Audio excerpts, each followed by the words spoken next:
മുനമ്പം വഖഫ് ഭൂമി കേസ് പരിഗണിക്കുന്നതിന് വേണ്ടി ഈ മാസം 30-ലേക്ക് മാറ്റി. ഒരു മുനമ്പം നിവാസി കൂടി കേസിൽ കക്ഷി ചേരാൻ അപേക്ഷ നൽകിയതിനെ തുടർന്നാണ് വഖഫ് ട്രൈബ്യൂണൽ വാദം കേൾക്കാൻ മാറ്റിയത്.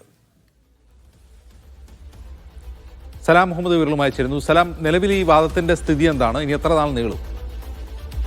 അജിൻസ്, കോഴിക്കോട് വഖഫ് ട്രിബ്യൂണലിന് മുമ്പിൽ ഇന്ന് 5 ഹർജികളാണ് ഉണ്ടായിരുന്നത്. 4 മുനമ്പം നിവാസികളും കൂടാതെ 2 ഫറൂഖ് കോളേജിന്റെ ഭാഗത്തുണ്ടായ ഹർജികളും ചേർത്ത് 5 ഹർജികളാണ് ഉണ്ടായിരുന്നത്. കൂടാതെ ജോസഫ് സെബാസ്റ്റ്യൻ എന്ന മുനമ്പം നിവാസി കൂടി ഈ കേസിൽ കക്ഷി ചേരണമെന്ന് ആവശ്യപ്പെട്ടുകൊണ്ട് പുതിയ ഹർജി കൂടി ഫയൽ ചെയ്തിട്ടുണ്ടായിരുന്നു. ഈ ഹർജി ഫയലിൽ സ്വീകരിക്കുകയാണെന്ന് കോടതി ചെയ്തത്. മറ്റു വാദങ്ങളൊന്നും തന്നെ ഇന്ന് കേട്ടില്ല.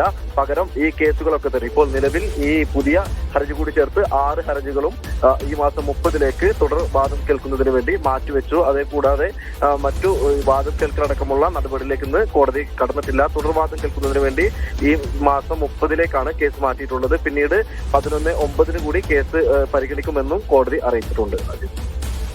ശരി, സലാം.